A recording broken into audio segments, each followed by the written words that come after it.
Hello and welcome प्यारे बच्चों हम लोग फ्लूइड मैकेनिक्स के प्रीवियस ईयर क्वेश्चन को सॉल्व कर रहे थे। अब हम लोग इसमें देखेंगे नेक्स्ट क्वेश्चन को। ये question JEE advanced 2021 second paper में पूछा हुआ क्वेश्चन है और काफी अच्छा क्वेश्चन है।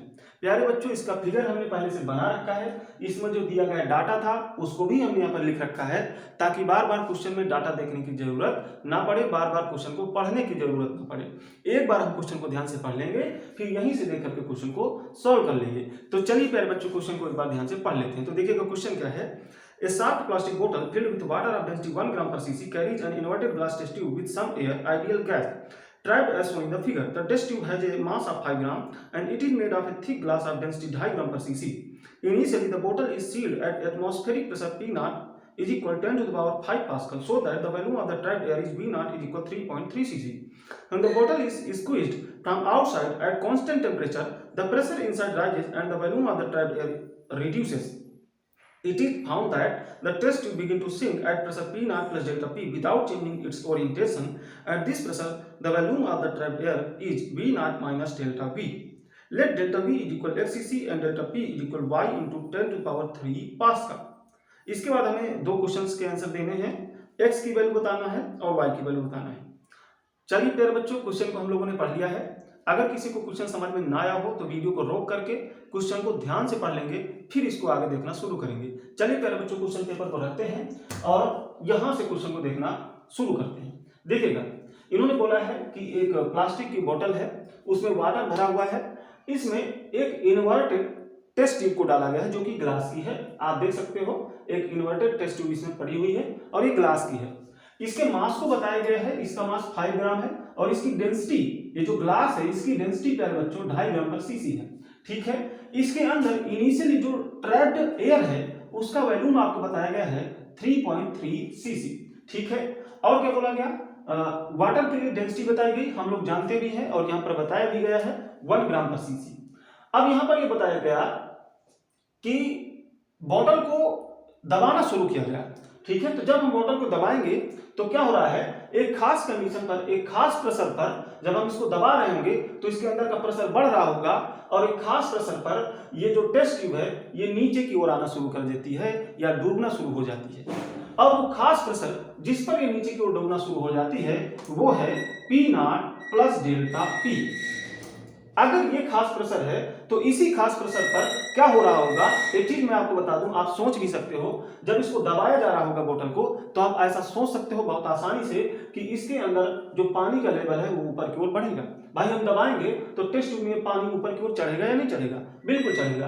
तो हो क्या रहा होगा प्यारे बच्चों, जिस खास प्रेशर पर ये नीचे की ओर आना शुरू कर देगी और प्रेशर बढ़ाते हुए ये ऊपर की ओर चढ़ ही रहा होगा पानी, ये भी आप सोच सकते हो। तो ट्रैप्ड एयर का वॉल्यूम तो कम हो रहा होगा ना, तो जिस खास प्रेशर पर नीचे की ओर डूबना शुरू हो जाती है उस खास प्रेशर पर जो वॉल्यूम बताया गया है अंदर ट्रैप्ड एयर का वो V not minus delta V।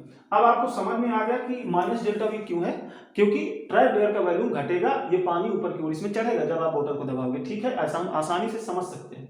तो प्यारे बच्चों, अगर इस खास प्रेशर पर और इस खास वॉल्यूम पर ये नीचे को डूबना शुरू हो जाती है तो प्यारे बच्चों ये जो डेल्टा V है अगर xcc है और जो डेल्टा P है अगर y into 10 to power 3 pascal है तो x और y की वैल्यूज क्या होंगी ये हमको बताना है। चलिए अब हम क्वेश्चन को समझ गए, अब हम इसको सॉल्व करेंगे। एक चीज देखिएगा, यहां पर बोतल को दबाया जरूर गया लेकिन डायरेक्टली इस टेस्ट ट्यूब पर कोई फोर्स अप्लाई नहीं किया गया, तो इसका डूबना किस पर डिपेंड हुआ, डायरेक्टली फोर्स तो अप्लाई नहीं किया गया।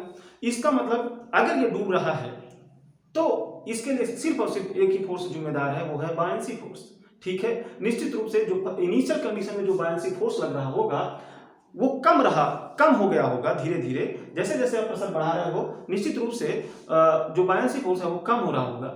ठीक है, तो कम होते होते वो इतना कम हो गया कि वो इसके मास को संभाल नहीं सका, इसके वेट को, सॉरी मास नहीं वेट बोलो, इसके वेट को संभाल नहीं सका और ये नीचे की ओर डूबना शुरू हो गया। ठीक, तो ये सिर्फ बायंसी फोर्स से की वजह से हो सकता है। बायंसी फोर्स की वैल्यू जैसे जैसे घटेगी तो एक खास कंडीशन पर ऐसी आ जाएगी कि बायंसी फोर्स इसके मास के, इसके वेट के बराबर हो जाएगा और उसके और अधिक कंडीशन पर प्रेशर बढ़ाने पर क्या हो जाएगा कि जो बायंसी फोर्स है उसके वेट को संभाल नहीं पाएगा और जो टेस्ट ट्यूब है वो नीचे को डूबना शुरू हो जाएगी। तो कुल मिलाकर के यहाँ पर बायनेंसी फोर्स का खेल है। किस किस चीज का यहाँ पर खेल है, हमको क्या क्या समझना है। इस क्वेश्चन को समझने के लिए ये समझना होगा कि बायनेंसी फोर्स किस तरीके से लग रहा है। और दूसरी एक चीज यहाँ पर आइडियल गैस की भी बात की गई, इसलिए यहाँ पर आइडियल गैस इक्वेशन का भी हम यूज करेंगे, जो कि होता है PV = nRT। ठीक है, तो इन चीजों को अगर हमने समझ लिया तो हम क्वेश्चन को काफी आसानी से सॉल्व कर पाएंगे। तो चलिए प्यारे बच्चों, काफी आसानी से क्वेश्चन को सॉल्व कर सकते हैं, कुछ कठिन नहीं है इसमें। देखेंगे आप समझ सकते हो जो बायनेंसी फोर्स है वो होता कितना है। तो आप लोग जानते हो जो डिस्प्लेस्ड लिक्विड है उस लिक्विड के वेट के बराबर का मैग्नीट्यूड बायनेंसी फोर्स का होता है, ऐसा हम जानते हैं। तो अगर हम बायनेंसी फोर्स को देखें प्यारे बच्चों इस खास कंडीशन के लिए, इसी कंडीशन के लिए यानी इनिशियल कंडीशन के लिए, तो क्या लिखेंगे प्यारे बच्चों, हम लिखेंगे वॉल्यूम ऑफ मटेरियल। अच्छा, वॉल्यूम ऑफ मटेरियल मैं किसके लिए लिख रहा हूं, जो वॉल्यूम इस टेस्ट ट्यूब का है। ठीक है, ठीक, तो इस टेस्ट ट्यूब के वॉल्यूम को मैं वॉल्यूम ऑफ मटेरियल से लिख रहा हूं, ऐसा आपको समझ के चलना है। प्लस ये जो एयर है अंदर, इसने भी तो पानी को डिस्प्लेस कर रखा है। अगर ये एयर ना होती तो सब जगह पानी होता, तो कितना लिक्विड डिस्प्लेस हुआ होगा, कितने वॉल्यूम के बराबर, आप समझ सकते हो। जहां जहां टेस्ट ट्यूब है उतने के बराबर में डिस्प्लेस हुआ है। टेस्ट ट्यूब ना होता वहां एयर, तो वहां पर क्या होता, लिक्विड होता। तो टेस्ट ट्यूब की जगह पर लिक्विड होता, इसका मतलब टेस्ट ट्यूब ने क्या किया है, लिक्विड को अपने वॉल्यूम के बराबर डिस्प्लेस कर रखा है। साथ ही साथ यहां पर अगर एयर ना होती तो यहां पर लिक्विड होता। तो एयर ने अपने वॉल्यूम के बराबर लिक्विड को डिस्प्लेस कर रखा है। तो कुल मिलाकर के जो वॉल्यूम ऑफ मटेरियल है प्लस वॉल्यूम ऑफ जो गैस है उतने के बराबर का लिक्विड डिस्प्लेस हुआ होगा। तो यहां पर volume of material plus volume of gas इतने के बराबर का लिक्विड डिस्प्लेस हुआ होगा। और इस वॉल्यूम के बराबर जो लिक्विड है उसका जो वेट है उसके मैग्नीट्यूड के बराबर ही बायनेंसी फोर्स होगा। तो ठीक है, तो बायनेंसी फोर्स इसका वेट के बराबर होगा। तो वेट में इसको अगर चेंज करना चाहे तो कैसे चेंज करेंगे। तो प्यारे बच्चों वॉल्यूम इसका हो गया इतना, इसका मास कितना होगा, तो रो से मल्टीप्लाई कर दो। ठीक है, जो भी लिक्विड का डेंसिटी है उससे मल्टीप्लाई कर दोगे तो इसका मास बन जाएगा। और अगर इसको वेट में चेंज करना है तो जी से मल्टीप्लाई कर दो। तो इतने के मैग्नीट्यूड के बराबर ये बायनेंसी फोर्स है। तो बायनेंसी फोर्स कितना है प्यारे बच्चों, इतना, समझिएगा, बायनेंसी फोर्स इतना है। ठीक है, इसका वेट कितना होगा, तो अगर वेट की बात करें यानी बायनेंसी फोर्स किसको संभालने की कोशिश कर रहा होगा, तो देखिएगा इसके वेट को संभालने की कोशिश कर रहा होगा। तो वेट में अगर हम देखें तो ट्रैप्ड एयर का तो वेट निग्लेजिबल हम मान के चलेंगे, क्योंकि एयर का कुछ मास जो होता है वो बहुत ही कम होगा, इसलिए इसको निग्लेक्ट करके चलेंगे। सिर्फ और सिर्फ इस ग्लास के टेस्ट ट्यूब का मास होगा, और वो कितना है, तो 5 ग्राम यहाँ पर साफ साफ दिया गया है। तो इसको अगर वेट में चेंज करें तो 5 × G × ग्राम्स, यानी 5 × G × ग्राम्स, इतना हम इसका वेट मान सकते हैं। और प्यारे बच्चों यहाँ पर अगर हम देखें तो इसको हम ऐसा बोल सकते हैं 10 मीटर/सेकंड² × ग्राम्स, या 50 मीटर/सेकंड² × ग्राम्स। ठीक है, इतनी वैल्यू हम बोल सकते हैं किसकी प्यारे बच्चों, इसके वेट की। अब देखेंगे, अब यहाँ पर हम देखें, यहाँ पर अगर हम इसको देखें बायनेंसी फोर्स को, तो बायनेंसी फोर्स कितना होगा इनिशियल कंडीशन पर, ये कितना होगा प्यारे बच्चों, तो वॉल्यूम ऑफ मटेरियल कितना हो जाएगा, तो इसका मास दिया गया है, इसके लिए डेंसिटी दी गई है, तो इसका जो वॉल्यूम हो जाएगा वो कितना हो जाएगा, तो मास अपान में डेंसिटी, या मैं बोलूं 2, अगर 5 में 2.5 से डिवाइड करोगे तो 2। तो प्यारे बच्चों volume of material 2 plus volume of gas कितना है इनिशियल कंडीशन पर, V0 = 3.3 cc, तो 3.3 रो कितना है 1 ग्राम/cc, और जो G है वो 10 × मीटर/सेकंड²। ठीक, अब रखो इसकी वैल्यू अगर डालो तो आप देखो तो ये हो जाएगा 53 ग्राम मीटर/सेकंड²। यही हो जाएगा, बिल्कुल हो जाएगा, है ना। देखो इसमें सीसी अगर जोड़ दोगे तो ये सीसी से सीसी कट जाएगा, तो इतना बचेगा।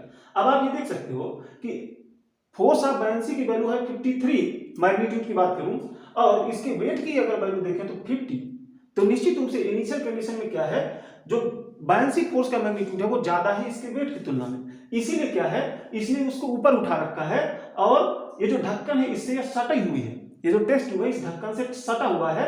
और क्या हो रहा है, इसको इस बायनेंसी फोर्स को बैलेंस करने के लिए ये पर्याप्त नहीं है, तो ढक्कन से जब ये सट जाएगा तो ढक्कन ने भी इस पर नॉर्मल फोर्स लगाया होगा, तो ये सिर्फ यहां पर इसके वेट के इक्वल नहीं बल्कि नॉर्मल फोर्स को जोड़ करके इसके वेट के साथ जो वैल्यू मिलेगी वो इसके बराबर है। यानी इनिशियल कंडीशन में आप देख सकते हो इससे सटा हुआ लग रहा है आपको, क्यों? क्योंकि बायसी फोर्स इससे ज्यादा था इसके वेट की तुलना में, तो उसको इसने ऊपर उठा रखा है, ढक्कन से सटा रखा है, और जो इसने बैलेंस कर रखा है इसके वेट को प्लस इसके द्वारा नीचे को लग रहा है नॉर्मल फोर्स को बैलेंस कर रखा है इनिशियल कंडीशन पे।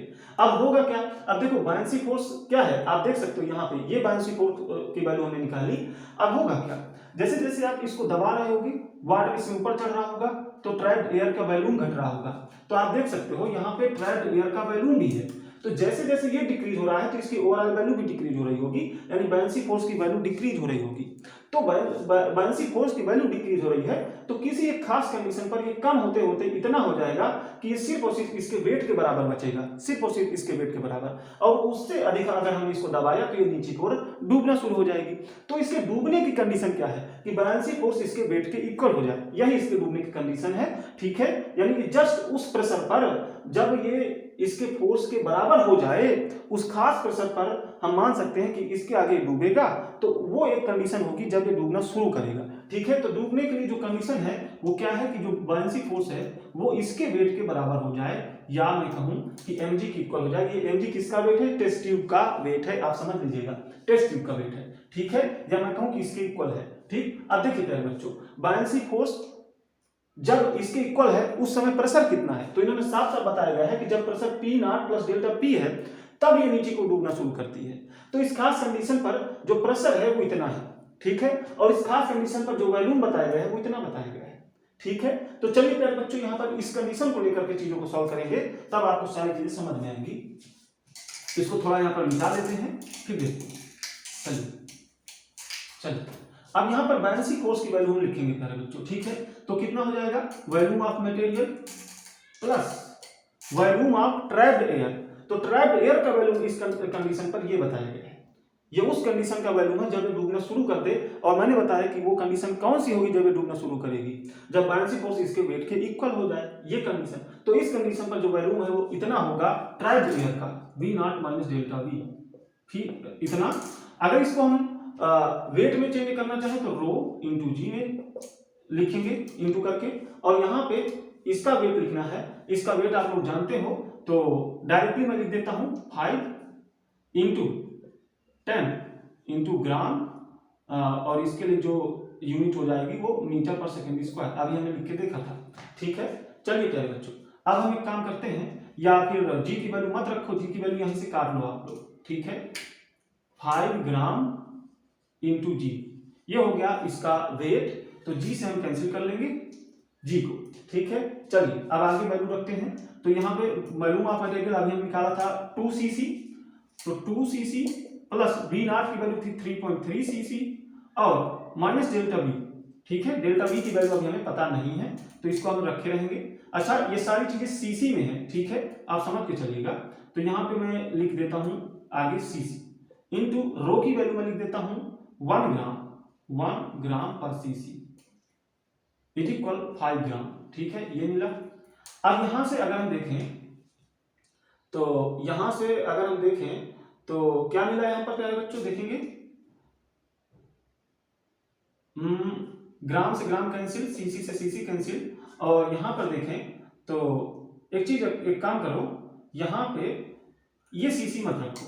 ठीक है, इसलिए मत रखो क्योंकि ये फिर जो यूनिट है ये सिर्फ यूनिट निकल के नहीं आएगी, सिर्फ मैग्नीट्यूड निकल के आएगा। तो आप समझेंगे, अगर हम ये समझ के चले कि सब सीसी में है तो आप यहाँ पे रख सकते हो। ठीक है, ये सब सीसी में है तो आप यहाँ पे रख सकते हो, फिर सिर्फ इसका मैग्नीट्यूड निकल के आएगा। ठीक है, तो कुछ लोग जो कंफ्यूज होंगे कि यूनिट क्यों नहीं निकल के आ रही है, तो इसलिए क्योंकि इसकी यूनिट को हमने पहले ही कॉमन ले लिया है, पहले ही कॉमन लेके इससे काट लिया है। ठीक है, अगर आप इसकी यूनिट को कॉमन नहीं ले रहे हो तो सीसी में निश्चित रूप से निकल के आता। तो आप समझ के चलना कि यहां से सिर्फ इसका मैग्नीट्यूड निकल के आएगा, लेकिन इसकी यूनिट होगी क्या, सीसी में, क्योंकि सीसी में ही लिया तब तो यहाँ पे सीसी कॉमन निकल के आया है। इन दोनों का सीसी में था, इसका भी सीसी माना है, तभी सीसी बाहर निकल के आया है। तो समझ के चलेंगे, यहाँ पे यूनिट से कंफ्यूज नहीं होंगे। चलिए प्यारे बच्चों, अब हम इसको सॉल्व करें तो देखिए क्या मिलने वाला है। यहां से डेल्टा भी जो मिल जाएगा वो क्या मिल जाएगा, तो ये मिलेगा 5.3 माइनस 5, तो मिलेगा 0.3 cc। अब इसकी यूनिट निकल के आया है, अभी हमने बताया इसकी यूनिट हमने पहले यहां से निकाल के कॉमन लेके काट ली हुई है, इसलिए यहाँ पे यूनिट निकल के नहीं आ रही है। तो आप अगर इसको यूनिट सहित लिखना चाहो तो ये इतना आएगा। अब देखो डेल्टा वी दिया कितना गया है, एक्ससीसी प्यारे बच्चों, डेल्टा वी कितना दिया गया था, एक्ससीसी। तो यहां से अगर हम कंपैरिजन करें तो जो x की वैल्यू आएगी वो 0.3 आएगी। तो यहां से x की वैल्यू हमने निकाल ली। अब हम निकालेंगे डेल्टा p से y की वैल्यू। तो चलिए प्यारे बच्चों इसको सॉल्व मिटाते हैं और डेल्टा p निकालने की कोशिश करते हैं। चलिए, तो एक सवाल तो हमारा सॉल्व हो गया बायनसी फोर्स के कॉन्सेप्ट से। दूसरा जो सवाल है वो कैसे सॉल्व होगा, तो प्यारे बच्चों यहाँ पर आइडियल गैस की बात है, साथ ही साथ वॉल्यूम और प्रेशर की बात है। तो निश्चित रूप से आइडियल गैस इक्वेशन का यहाँ पे यूज करना पड़ेगा। तो ये आइडियल गैस इक्वेशन है। इन्होंने बोला है कि जब बॉटम को दबाया जा रहा है तो वो जो प्रोसेस है वो प्रोसेस प्यारे बच्चों कांस्टेंट टेम्परेचर पर है। जो प्रोसेस हो रही है वो कांस्टेंट टेम्परेचर पर है, ऐसा साथ साथ लिखा गया है। तो कांस्टेंट टेम्परेचर का मतलब है कि ये टेम्परेचर कांस्टेंट है, ये तो गैस कांस्टेंट ही है, इसलिए तो चेंज हो नहीं सकता, ये कांस्टेंट ही है। और गैस की मात्रा तो उतनी ही है, इसलिए प्यारे बच्चों एन की भी वैल्यू चेंज नहीं होगी। इसका मतलब ये पूरा टर्म कांस्टेंट रहने वाला है। तो पूरी प्रोसेस के दौरान ये कांस्टेंट रहने वाला है। इसका मतलब PV इक्वल कांस्टेंट हो गया। तो PV इक्वल कांस्टेंट को हम और कैसे लिख सकते हैं, हम लिख सकते हैं P1 V1 equal P2 V2, इसको ऐसे भी लिख सकते हैं। तो चलिए प्यारे बच्चों, इनिशियल कंडीशन पर जो P है और V है उसकी वैल्यू इधर रख लो, और जब ये डूबना शुरू कर देती है उस कंडीशन के लिए जो P और V है उसको इधर रख लो, आपकी डेल्टा P की वैल्यू निकल जाएगी। तो चलिए हम रखते हैं, यहाँ पर इनिशियल जो प्रेशर बताया गया है वो P0 बताया गया है, इनटू वॉल्यूम कितना बताया गया। तो ये प्यारे बच्चों गैस के लिए हम लगा रहे हैं, तो गैस का ही वॉल्यूम है, समझ के चलिएगा। तो गैस का इनिशियल वॉल्यूम V0 है इज इक्वल P2 क्या है, तो P2 इन्होंने बोला है ये है P0 plus delta P into V2 कितना है, तो ये V0 माइनस डेल्टा P। ठीक है, चलिए प्यारे बच्चों इसको सॉल्व करते हैं। तो P0 V0 तो इधर है, इधर P0 V0 minus P0 delta V plus delta P V0 minus delta P delta V, ये हो गया ना। P0 से P0 V0 कैंसिल कर लिया। अब देखो इधर क्या बच रहा है, तो ये मिल रहा है आपको यहां से डेल्टा P V0।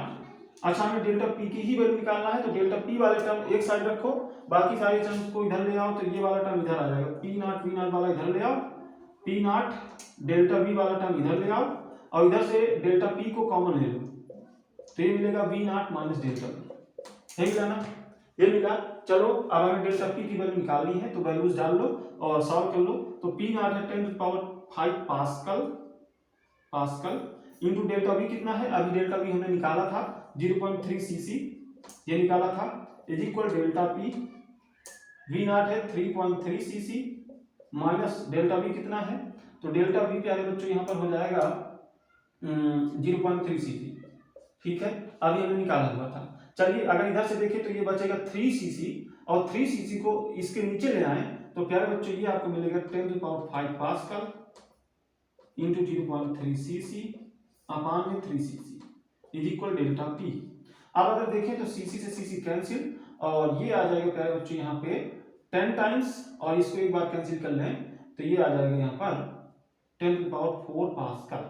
तो डेल्टा P जो हो गया वो 10⁴ पास्कल हो गया। अगर मुझे डेल्टा P में y की वैल्यू निकालना है तो इसी फॉर्मेट में डेल्टा P को लिखना पड़ेगा। तो चलिए इसी फॉर्मेट में अगर मैं इसको लिखूं तो 10 इंटू 10⁻³ पास्कल। अब यहां से इसको अगर कंपेयर करें तो y की जगह पर 10 है, इसलिए y की वैल्यू 10 हो गई। तो x की वैल्यू 0.3 और y की वैल्यू 10, ये इनकी वैल्यूज रहेंगी। प्यारे बच्चों, आशा करता हूं कि क्वेश्चन आपको समझ में आया होगा। अगर वीडियो अच्छी लगे तो वीडियो को लाइक करेंगे, चैनल को सब्सक्राइब करेंगे। थैंक्स प्यारे बच्चों।